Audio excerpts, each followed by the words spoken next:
Bem-vindos ao segundo take. Eu sabia já.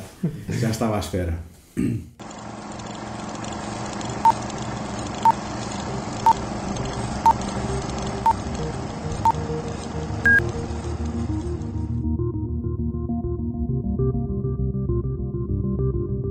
Bem-vindos ao segundo take. Eu sou o António Araújo e neste episódio estou acompanhado pelo Rui Alves de Sousa.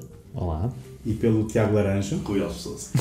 Que todos conhecerão e que também já fazem parte da mobília da casa, não é?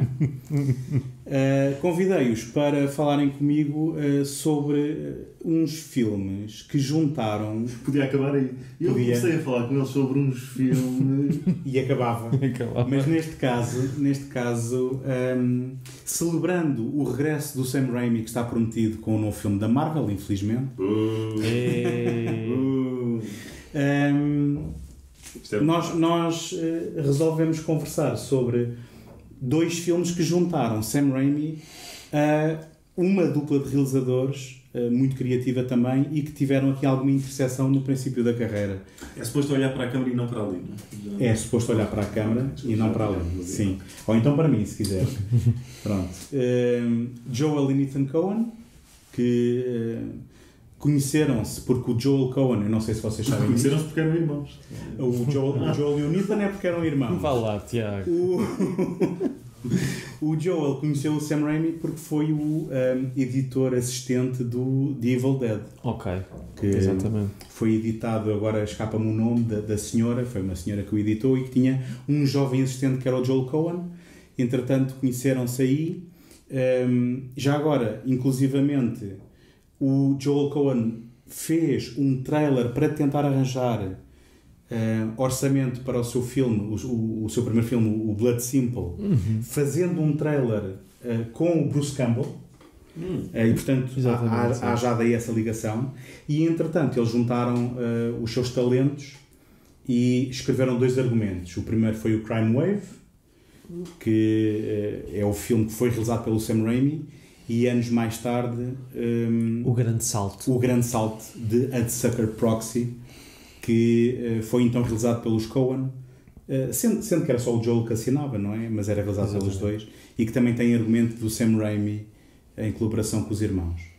Só que nem o A Sucker Proxy foi um dos filmes mais celebrados dos Coen, nem o Crime Wave foi o filme que catapultou o Sam Raimi, que teve que voltar logo atrás um pouco e fazer o Evil Dead 2. E ainda bem que fez, honestamente. E ainda bem que fez. Um dos meus filmes favoritos.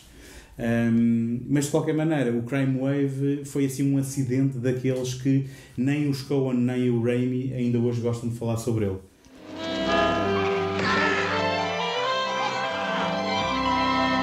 It was just another quiet night in America. Young men were courting young women. Businessmen were working late in the office. And two ordinary rat exterminators were planning a cozy little evening of murder.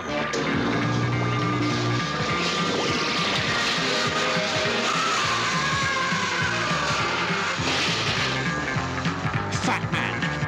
He's big. He's tough. He fights dirty. And he's the nice one. Ratman. What can you say about a guy who rearranges human molecules just for the fun of it? By day, they're obnoxious. By night, they're a crime wave.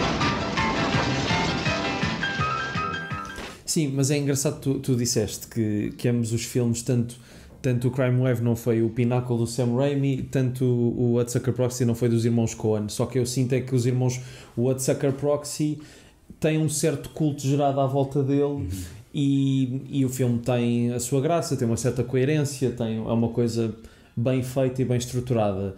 E o Crime Wave é exatamente o contrário, tem um culto pequeníssimo, é um caos completo de cenas e situações e personagens, e aquilo foi um inferno de produção, não é? São dois filmes, e é engraçado porque antes de tu nos convidares para isto, eu pelo menos não sabia da ligação entre os dois filmes, não sabia mesmo. Sabia de que os Coen tinham escrito o Crime Wave, mas não sabia do Sam Raimi envolvido no A Sucker Proxy, e depois há aquela ligação engraçada entre os dois filmes que está logo no início do Crime Wave, que é o facto da prisão se chamar Hudsucker.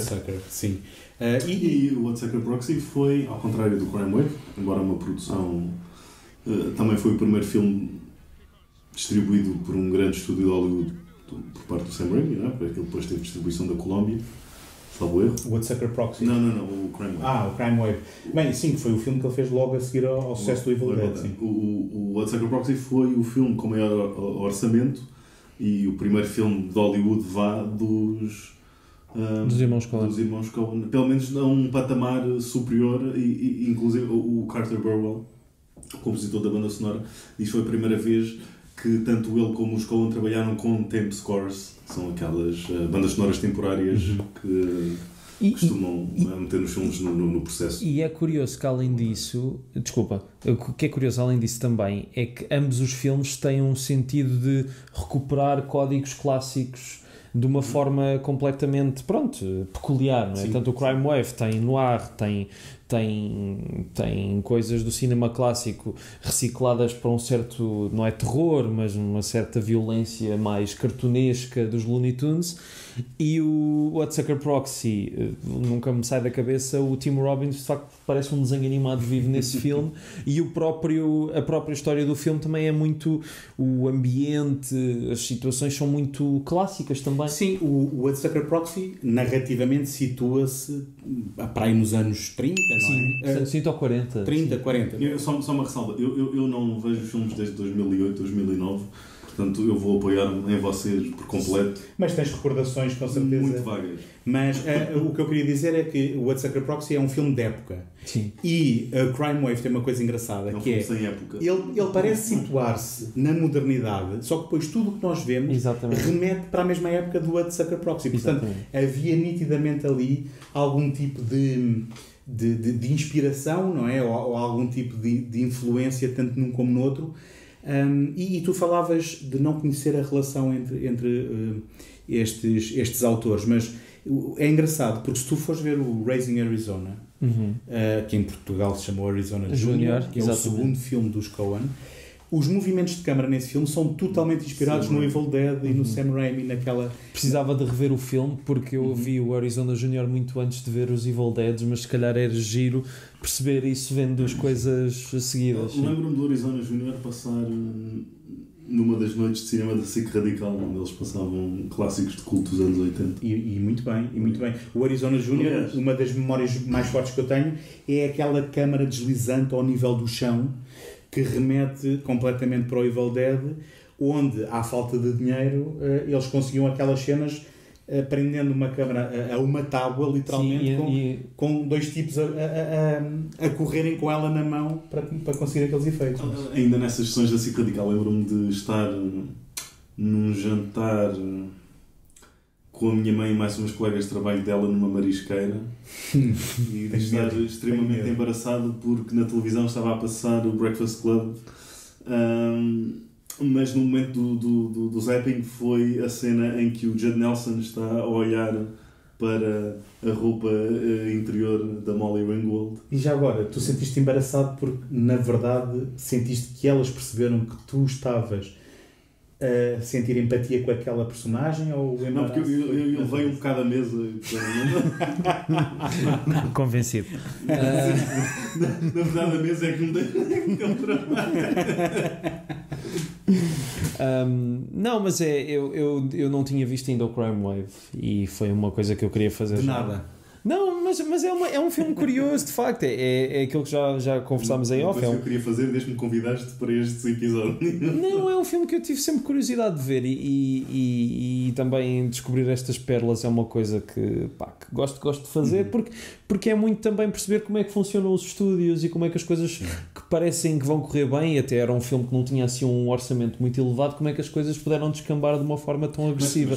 Mas mesmo assim, há coisas no filme que eu li que acho que a atriz principal estava viciado em cocaína, assim uma coisa qualquer, que certas cenas não tinham corrido bem por isto e aquilo, mas naqueles momentos em particular eu não senti isso. Pois, Há coisas ali que eu rimo bastante em alguns momentos, e eu acho que o que ajuda muito aí é o Bruce Campbell também, que eu acho que ele tem muita graça no filme. O Bruce Campbell, que o Sam Raimi queria que fosse o protagonista do filme. Exatamente. E o estúdio é que disse que não podia ser, e o papel que ele acabou a fazer acaba por ser nichado porque foi o Bruce Campbell que ficou com esse papel. Que eu gosto muito daquela cena em que a gente não ouve o que ele disse à rapariga, mas vemos ela a dar-lhe um estalo. Sim. E a dizer-lhe, eu não sou esse tipo de rapariga. E ele disse, sim, mas com algum treino podias vir a ser. E portanto tem aquele swagger do Bruce Campbell. E depois o filme tem muita slapstick, que nos seus melhores momentos é fantástico. Há um momento em que o Bruce Campbell leva com uma escada na cabeça, acho que é uma escada. Epá, eu ri-me a bandeiras despregadas daquilo. Na verdade o filme funciona como uma boa ponte entre o primeiro Evil Dead, que é mais sério, e o Evil Dead 2, que é... Mas não é assim tão sério. As pessoas dizem muito que o segundo Evil Dead é que é hilariante, e o primeiro já tem coisas muito engraçadas. Por acaso não tenho essa sensação. Tem engraçadas. Eu concordo, mas eu acho que são... Não é tão engraçado como o segundo. Sim, não é tão declaradamente. Sim. Ou seja, o tom não é de comédia. Só Sim. que as coisas são tão exageradas que a única reação possível é rir, enquanto que no segundo, nitidamente... Aí é o propósito. Exatamente. Ou seja, todo aquele espírito de três estarolas de quem o Sam Raimi era, confesso, fã, e é mais que sabido, acaba por tomar conta ali do filme e para mim... pelo melhor, porque eu gosto muito mais do Evil Dead 2 do que do primeiro. E o terceiro, Army of Darkness, eu acho que é mesmo... Caramba, aquilo é hilariante. Não, é hilariante. É o teu favorito dos três? Eu acho que é o meu preferido. A sério? Okay. Acho que é muito inventivo, é muito surpreendente, e já o segundo Evil Dead é fantástico porque lá está, reinventam um primeiro filme sendo contando exatamente a mesma história, mas mostrando como a abordagem é muito mais importante às vezes do que a narrativa. E depois o terceiro é tão fora em tudo. Eu estava com muito receio, eu vi a versão do realizador. Sim. Eu acho que é um filme muito, muito arriscado e muito fora da caixa, digamos assim. Não, estás a falar do Army of Darkness? O Army of Darkness. Sim, que é para um filme de estúdio, basicamente. Sim. Para um filme de estúdio, sim. E vocês já viram o final original do Army of Darkness? O filme original é aquele em que ele não volta... Ele toma gotas a mais. Sim, em vez de ir a voltar ao presente, vai para um futuro distante. Epá, esse final é fantástico. Não, isso é o final do happy ending. Exatamente. Isso foi o imposto pelo estúdio. O final original, ele põe umas gotas a mais e quando acorda a Terra está toda destruída e ele está a algures a ver a Terra destruída e a não voltar, digamos assim, ao seu tempo. Mas o Army of Darkness, que já agora, só por curiosidade, o Sam Raimi diz que é uma previsão que não lhe chamaram Evil Dead 3, Army of Darkness, só que o estúdio, que era a Universal, não era? Acho que era a Universal. Sim, Universal, nos Estados Unidos. Porque a distribuidora depois é MGM, direitos da Europa. Na Europa, mas a Universal não queria que aquele filme fosse associado a uma que fosse uma sequela. Eles queriam que aquele filme valesse por si só, então não quiseram o Evil Dead 3. Se bem que em vários territórios acabou por ser mesmo Evil Dead 3. Certo. E já agora, a gente descambou agora um bocado a falar um bocado do Evil Dead, mas há um exercício muito engraçado que quem tiver o iMovie pode tentar fazer, que é, se colares o primeiro ao segundo ao terceiro, aquilo é um filme contínuo. Porque tu tens um pequeno recap no princípio do primeiro filme, depois a mesma coisa no terceiro, mas se cortares ali nos sítios certos, tu consegues ter um filme inteiro, que é desde o primeiro Evil Dead ao Army of Darkness. Consegues também fazer o mesmo com o Fargo e o Evil Dead e não notas a diferença. Talvez. Esse aí se calhar com alguma imaginação mais. mas estava a dizer, o que tu estavas a falar dos problemas... que o Sam Raimi teve problemas com a Louise Lasser. Sim, exatamente. Que acho que era uma pessoa bastante problemática, e também com um ator que agora me está a escapar o nome. Reed Birney, o principal? Não, era o ator que fez de Barão Harkonnen no... Desculpa. Não é o Barão Harkonnen, é o que faz um dos Harkonnens, aquele mais forte. Sim. É o que tem aquela voz assim. Sim, mas não é a voz dele. Exatamente, ou seja, ele para já acho que foi bastante difícil. É o Paul Smith. quase certeza. Acho que sim. Ele acho que para já foi muito difícil na própria filmagem e depois eles não gostaram da interpretação dele e eles dobraram toda a sua interpretação e tu estás a ver o filme e tu notas. Mas eu acho graça, porque é tão idiota. Há cenas com ele no filme que acho que foram demasiado levadas ao extremo, tanto que depois tu notas as costuras. Aquela cena em que a Louise Lesser, ela esconde-se na melhor porta, a porta mais segura do mundo, que é aquela que tem não sei quantas paredes. Tu às tantas notas que aquilo é estúdio, às tantas. Mas é a minha sequência favorita no filme. É engraçado. Apesar de ter visto o filme já há vários anos, acho que essa é a cena mais marcante, pelo menos é a única de que me lembro, portanto. Sim, não sei o que é que isso diz do filme. Mas... Sim, é mais a Looney Tunes aquela. Sim, só que nota-se claramente que as portas são de cartão e depois que é um estúdio, de repente... Só que a piada é essa, porque eles estão... Sim. Ou seja, entram numa loja de segurança e de repente têm um túnel de portas. Sim. É uma coisa que... Na vida real é impossível de mostrar as coisas da mesma forma do que num desenho animado. Completamente no universo em que nós estamos inseridos. Sim. Só que a questão é que eu muito dificilmente neste filme eu sei sequer quem é o personagem principal. Vocês não acham que o filme, ou seja, ter sido escrito pelo Sam Raimi na companhia dos Coen, o que é que mudou ou o quão aquilo está fiel ao argumento, porque o filme não tem propriamente pés nem cabeça. Ok, o tom está lá, o tom é Looney Tunes, tu tens que entrar num determinado ritmo de ver personagens maléficas a rirem-se e a fazerem coisas incríveis, não é? Como, por exemplo, o tal Paul Smith a puxar a carpete, não é? Para trazer a Louise Lesser. Vemos se é mesmo Paul Smith, em vez de estamos a repetir o nome. Bom, então não vamos dizer o nome dele, mas esse Sr. Harkonnen. Mas o que não é o Brian James. O que não é o Brian James, que também está bastante enlouquecido. Mas aqui. É engraçado. Eu acho que consigo mais ou menos, e se calhar não vai ser uma divisão certeira, mas eu acho que os Coen, apesar de terem humor bastante menos palavroso e mais físico nos seus filmes, eu diria que eles são mais especialistas nos diálogos patetas ou não patetas, e eu diria que todas as influências dos desenhos animados vieram muito pelo Sam Raimi, até por causa dos filmes que ele fez depois, e estava-me a lembrar aquela parte do Army of Darkness que eu acho hilariante, em que o Ash tem não sei quantos Ash pequeninos e pronto, acho isso hilariante, e acho que os Coen fizeram mais o trabalho das personagens e tornaram aquelas personagens do mais patetas possível. Eu gosto muito dos dois vilões, acho que eles são hilariantes, e eu percebo o que tu estás a dizer em relação a não haver um protagonista, mas por outro lado ainda bem, porque há tantas personagens secundárias interessantes que se houvesse mais foco na história do suposto protagonista, acho que se perderia isso. Sim, a verdade é que nós seguimos ações que parecem ser aleatórias, não é? Sim. Neste momento estamos aqui, as coisas vão-se cruzando, mas de repente estamos a seguir aquele. E é assim, vamos ser honestos, o filme é bastante ambicioso. Para quem tinha feito o Evil Dead por meia tuta, tu tens uma sequência de perseguição no final. Sim. Com tipos pendurados entre os carros e a saltar. Foi bastante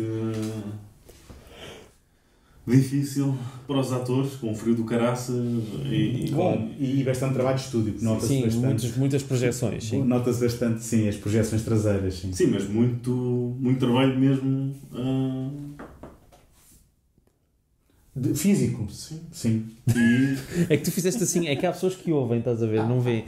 Tu fizeste assim com o dedinho, assim, parecia que estavas a não só pôr a tua varinha de condão tipo para algum sítio para lançar um feitiço. Não só trabalho de estúdio, mas mesmo trabalho num local de trabalho real, certo, de filmagem.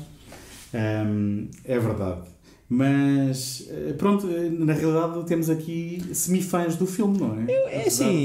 Eu admiro o filme pelo desastre que é. Eu acho que é mais isso. É daqueles filmes de facto que, apesar de tudo ter corrido mal, tem coisas ali que honestamente me fizeram gostar do filme e pelo menos desfrutar do que estava a ver. Eu só gostava que o Bruce Campbell não desaparecesse tão cedo, não é? Sim, aquela personagem é muito engraçada. Mas viam o Bruce Campbell no papel principal? Não. A questão é essa. É preciso ser um straight man. Ele não encaixaria, não? Sim, não encaixaria, não. Porque ele tem demasiado ar de galã clássico para ser do galã, de alguém que sabe, que percebe a piada e que sabe que está dentro da piada e que pisca o olho. e a personagem principal, se é que podemos apontar, tem que ser alguém que está completamente a leste, não é?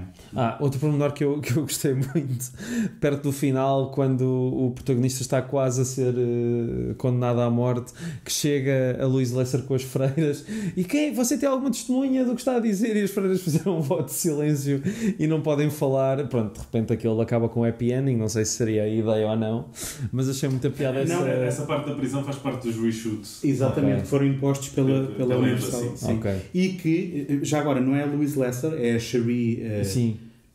Bem, é a atriz que mais tarde veio a entrar no Walker Ranger do Texas, porque a Louise Lesser era a mulher do homem que manda matar o parceiro. É isso, pronto.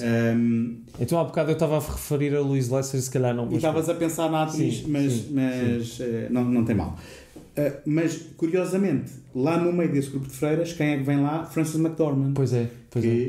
Não só é colaboradora, como é a mulher do Joel Coen. Isso agora fez-me lembrar uma coisa. Quem é que tem cameos no Spies Like Us do John Landis? Isso não sei. É o Joel e o Ethan Coen. E tenho quase certeza que o Sam Raimi também está lá. Ok. O Sam Raimi, por sua vez, vai fazer um cameo no Sucker Proxy, mas uma cena em que ele não se vê, só se vê a sombra. Mas antes de passarmos ao Sucker Proxy, eu li isto alguns, deve ter sido na Wikipedia de certeza, em que o Sam Raimi dizia que ele não acreditava lá muito que os Coen tivessem um grande futuro no cinema, e depois viu o Blood Simple e ficou boquiaberto. Até porque o Ethan acho que trabalhava num gabinete de contabilistas. Sim, exatamente. Mas ele viu e eu para mim o Blood Simple continua a ser o melhor filme dos Coen. Acho que é um filme extraordinário. Extraordinário mesmo. Queres dizer isto outra vez para o microfone? É um filme extraordinário. O Blood Simple, sangue por sangue dos irmãos Coen. A verdadeira afirmação O quê? É que tu disseste ainda é o melhor filme. Ainda é o melhor filme dos irmãos Coen, sim. Mas eu gosto muito de outras coisas que eles fizeram. Agora aquele acho que é excelente mesmo. Sim, poderoso. Excelente filme. Mas o Brian James supostamente teve mesmo. Não estou a dizer que o resto da carreira deles não serve por causa do primeiro filme. O Brian James, acho que ele supostamente saltou a franga demasiado. Não, isto é daquelas coisas, mas eu já li isto em mais que um sítio, portanto não é só daquelas trívias manhosas, que ele acusou de estar assombrado pelos ex-namorados da sua namorada que estavam a atormentá-lo nos candeeiros do quarto do hotel. Pois eu li essa história. Portanto, o que se calhar diz muito do Brian James, não é? E também dos ex-namorados. E se calhar dos ex-namorados fantasmas. É indicação para ir até um candeeiro. Fanáticos por candeeiros. Abajures. Namorados danados. Mas esta piada foi meta. Once upon a time, the American dream was power, wealth, and success. But in the city that never sleeps, the American dream is about to get a wake-up call. Just got hired today. You know, entry level. But I got big ideas. When the president and owner of 87% of the company's stock drops, then the company too has a problem. What we need now is a new president. Some jerk. My leg is on fire. We can really push around. Yo! Yeah, you, boss! This letter was sent down this morning by the big man himself. Sit down, son. Go ahead. Try it on. Did the Fortune City own idea, man, when they promoted you from the mailroom? Well, I guess so. I don't think they promoted me because they thought I was a schmo. The guy's a real moron. Cigarettes? No, thank you. What an imbecile. Come up with this.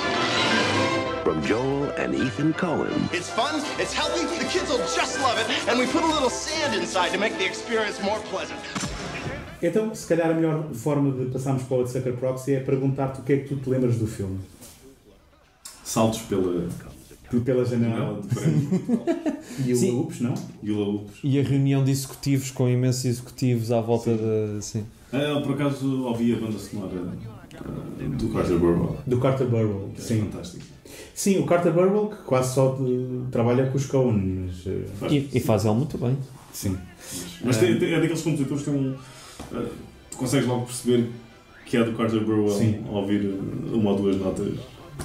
Mas gostas do filme? Ou tens uma recordação de ter gostado? Desculpa, não vim preparado para responder a tal. Mas se eu tenho recordações de ser o meu preferido dos Coen, não. Se eu tenho recordações de ter gostado do filme, sim, só há um único filme na altura, em 2009, quando percorri a então filmografia completa dos Coen, que eu me lembro de não ter apreciado... Posso tentar adivinhar qual é? Ou é um ou é outro, mas acho que vais falhar. Crueldade Intolerável. É esse. Pronto. Ias por a Lady Killers. Crueldade Intolerável... Não, ok, este é o do Clooney. Sim. Sim. Era a minha primeira aposta. Catherine Zeta-Jones. Que eles não eram supostos realizar o filme, mas depois o Mas a minha segunda aposta era o Lady Killers. Não, eu gosto do Lady Killers. Okay. Mas já viste o original? É tipo 150 vezes melhor. Sim, eu não duvido que dentro da filmografia dos... Sim, mas para mim foram os dois tropeções em que eu pensava que eles tinham terminado e depois a filmografia deles ganhou um novo fogo. Mas eu estava a perguntar... O Lady Killers, o remake deles, nem que seja pela banda sonora do T-Bone Burnett. Sim, mas sabes que eu vi o remake primeiro antes do original e fiquei assim... Depois vi o original e fiquei... Epá, que filme é este? Tens o Alec Guinness a fazer um papel extraordinário, como ele fez tantas vezes. Tens um sentido de humor muito mais aguçado e acho que o filme é mesmo... Se não é uma obra-prima, está lá perto. Mesmo. Sim, eu já vou perguntar ao Rui o que é que ele achou do A Sucker Proxy, mas eu fiz esta pergunta no sentido em que, por alguma razão, eu nunca tinha visto o filme do princípio ao fim. Eu devo ter sido influenciado por todo a falta de sucesso ou de não ser um filme querido na filmografia dos Coen, mas a verdade é que eu estava a ver o A Sucker Proxy e estava a pensar, mas como é que isto não é considerado um dos melhores filmes dos Coen? Mas eu tinha a ideia que tem tudo aquilo que fez deles a equipa que são. Mas eu tenho a ideia que era bem estimado. Achas que sim? A chave, Não, é daqueles filmes que está meio amaldiçoado porque está no meio de dois filmes que são bastante queridos, não é? O Miller's Crossing e o Fargo? Ou o Barton Fink e o Fargo. Certo? Está-me a faltar algum? Não.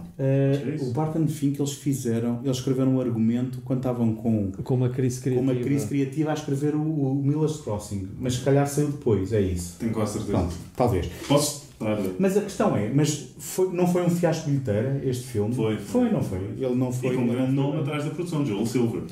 Não, mas a chave era que com o tempo ele tinha ganhado estatuto. Pois, mas... Se calhar estou errado, não sabia. A verdade é que é um filme... É engraçado porque, eu não sei, vocês se calhar vão discordar de mim, mas ao ver toda a geometria da forma como o filme está encenado, especialmente nas primeiras cenas, na cena em que há então a tal queda pela janela abaixo, a própria banda sonora, o filme está estilizado a um ponto que quase parecia um filme do Tim Burton. Sim. Se calhar é polémico, mas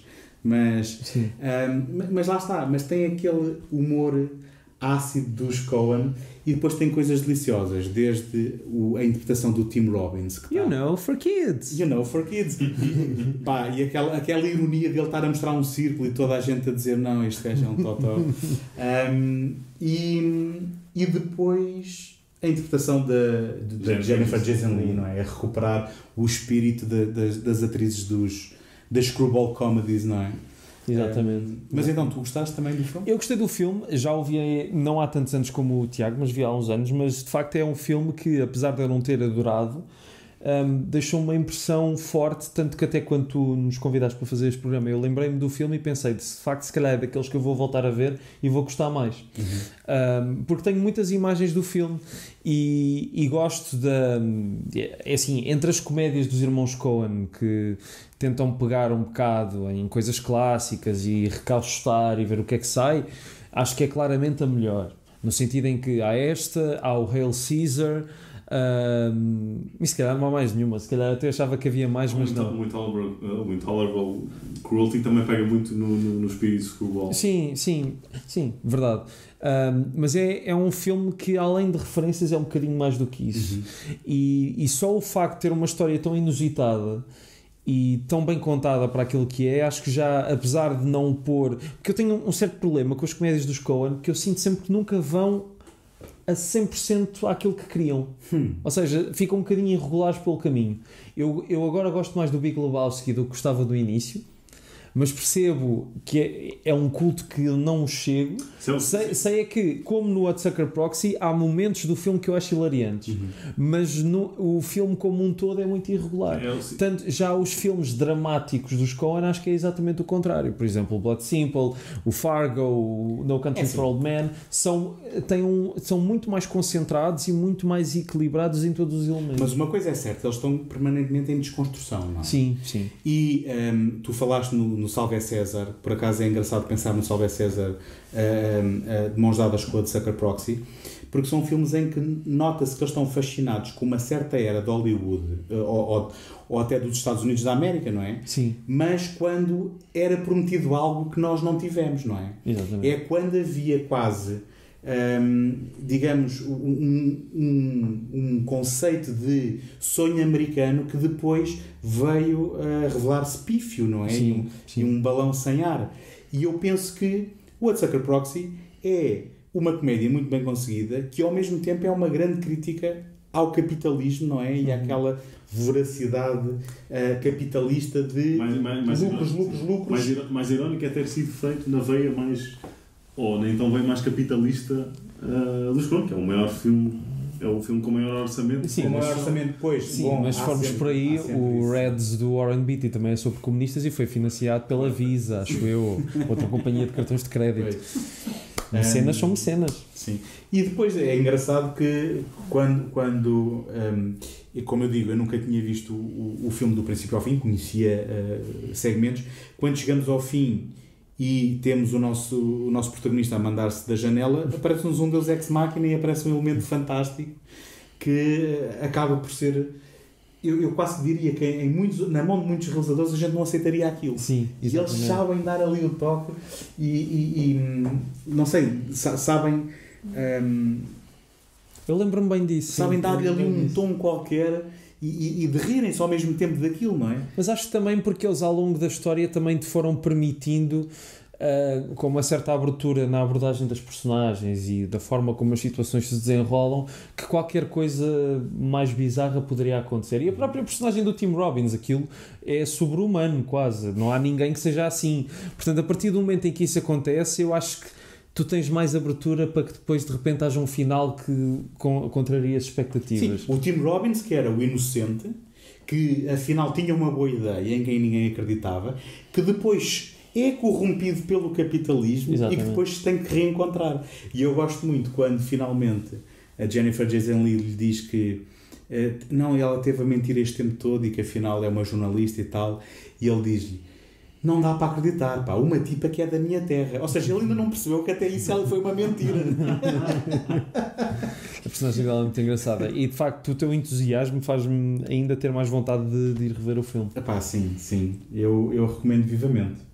Mas estavas a dizer isso dos Coen, estavas a elogiá-los por eles terem essa perspicácia de, mesmo apresentando o Deus Ex Machina, que depois conseguem dar a volta. Acho que eles sabem muito bem quais é que são as regras do jogo. E metem as cartas todas na mesa e sabem onde partir e onde reconstruir outra vez. E o que tu estás a descrever, e agora comparando com o Crime Wave, é o que nos leva a perguntar o que é que funcionou mal naquele filme, no sentido em que este tem um argumento em que não há ali gordura nenhuma. Tudo vai ter um payoff e tudo faz sentido, não é com o que veio antes. Porque também acho que a estrutura se calhar um influenciou o outro, ou seja, no sentido em que está bem que os Coen e o Sam Raimi escreveram o Hot Sucker Proxy na mesma altura do Crime Wave, mas acho que a experiência do Crime Wave quase de certeza os terá levado a refinarem o guião o mais possível para impedirem que um estúdio pudesse interferir, porque o problema do Crime Wave é que de facto parece que a narrativa permite muitas fragilidades e permite que alguém possa meter a mão e alterar qualquer coisa, porque se isto é tudo uma palhaçada, alterar isto por isto, ninguém vai notar, no sentido de um produtor achar isso. E no caso do Hot Sucker Proxy não, aquilo está muito bem delineado, como tu disseste, não tem gorduras nenhumas, e acho que muito por isso e muito pela experiência tanto dos Coen como do Raimi em Hollywood. Mas também são 10 anos de diferença. São 10 anos, sim. Os Coen já teriam outra bagagem. Sim. E por certo que o objetivo deles no Hot Sucker Proxy não seria algo tão com um espírito tão repleta de anarquia como exigia se calhar uma maior organização. Um controle e ali uma trela onde deixar o cão e porque o filme tinha uma sátira e tinha uma crítica social muito vincada, que o Crime Wave é mais uma coisa a Looney Tunes, que tem algumas piadas satíricas, obviamente, mas também o ritmo é mais...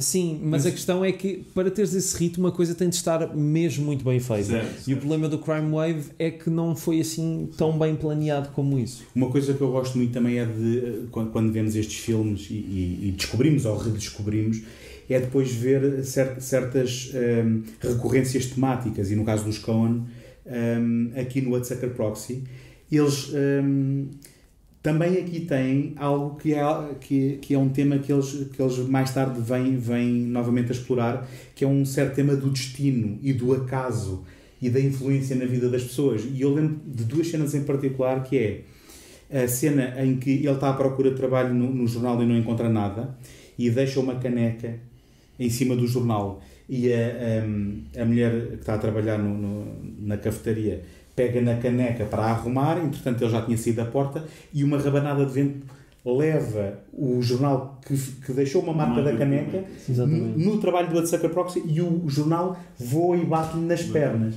E mais tarde, quando os hula hoops não estão a ter sucesso nenhum, há uma cena muito gira em que eles começam a baixar o preço, até que a alturas tantas já os estão a oferecer na compra de um outro brinquedo qualquer, e mesmo assim ninguém os leva. E um dono de uma loja pega nos hula hoops e manda-os para o chão, no beco, do género, isto não vale nada, e há um que ressalta e começa a deslizar e anda pelo meio dos carros e não sei o que dizer mais, até que vai cair em frente a um miúdo que vinha e que pega nele e começa, e há outras tantas, todos os miúdos que estão a sair da escola veem aquilo e aquilo torna-se um sucesso. É impressionante que tu fizeste a descrição e as imagens vieram-me todas à cabeça. É impressionante. Vieram-me à cabeça porque fizeste uma boa descrição. Não sei se... Sim, também, mas no meu caso foi... Até os planos consigo ver bem essa cena. Isso ficou muito marcado. E é muito engraçado se tu pensares em filmes como a Simple Man, ou até o próprio No Country for Old Men, esta coisa do acaso ter um grande papel, não é? Exatamente. O Barry Sonnenfeld já não é o DP do... Aqui ainda do Hudsucker Proxy. Acho que ainda é. Acho que ainda é. Não tenho a certeza. Mas vou dizer que não tenho a certeza. Não, já não foi já na altura do Get Shorty ou assim? Boa, é isso. Pois. Ele já estava no... Pois, então já não é. Village Crossing, se calhar foi o último Village Crossing. Ok, agora fiquei na dúvida também. Mas pronto, olha, é isto. Não sei se querem acrescentar alguma coisa ou se... Também fiquei com vontade, fiquei convencido com os argumentos que tenho para lá. Exatamente. Queres expor aqui um bocadinho de trivia e do filme mais recente que viste, que tem o Reed Birney do estás a falar do Mess. Tu viste um a seguir ao outro sem saber a ligação. Eu vi um a seguir ao outro, de facto, sem saber a ligação e honestamente sem perceber que era o mesmo ator, porque ele parecia muito como o ator protagonista do Studio 60 e do West Wing. Agora não me estou a lembrar do nome. Mas já agora, só para quem nos está a ver, o que o Tiago está a falar é o ator do Crime Wave entra num novo filme, agora passado muitos anos, né? Sim. Que é um filme Mess, que eu ouvi falar coisas extraordinárias sobre esse filme e que tu já viste. Eu já vi e fui vê-lo porque ele estreou muito recentemente, até fui no dia da estreia vê-lo. É um filme que não tem nada de humorístico, quer dizer, são dois casais que estão reunidos numa sala para falarem de uma coisa traumática, um tiroteio que houve numa escola. Um dos casais tem o filho que foi o autor do atentado e o outro casal tem o filho que foi uma das vítimas desse atentado. É um filme muito simples, quase até uma peça de teatro filmada, mas os atores são tão poderosos e os diálogos estão tão bem escritos que uma pessoa não consegue ficar indiferente. E como é que se chama o ator? Desculpa. Rick Birney, ele é o pai do autor do tiroteio. Sim, porque os outros três são Martha Plimpton, Jason Isaacs e a Anne Dahl. Sim, não, é uma atriz... como é que se chama? Ela é Anne... Não é Anne Dahl. Eu acho que é Anne Dahl. Eu acho que é Anne Dahl. São atores... Bem, o Reed Birney eu não conhecia, a não ser do Crime Wave, e também foi uma surpresa perceber que estava nos dois filmes. Mas todos os outros são atores fantásticos. Exatamente. O Reed Birney teve assim, um aviso muito repentino para entrar no Crime Wave. Foi uma coisa de, precisamos de ti agora. Foi? Ok, então deixa-me só fazer as malas e já vou... Ok, pronto. Acho que era preciso.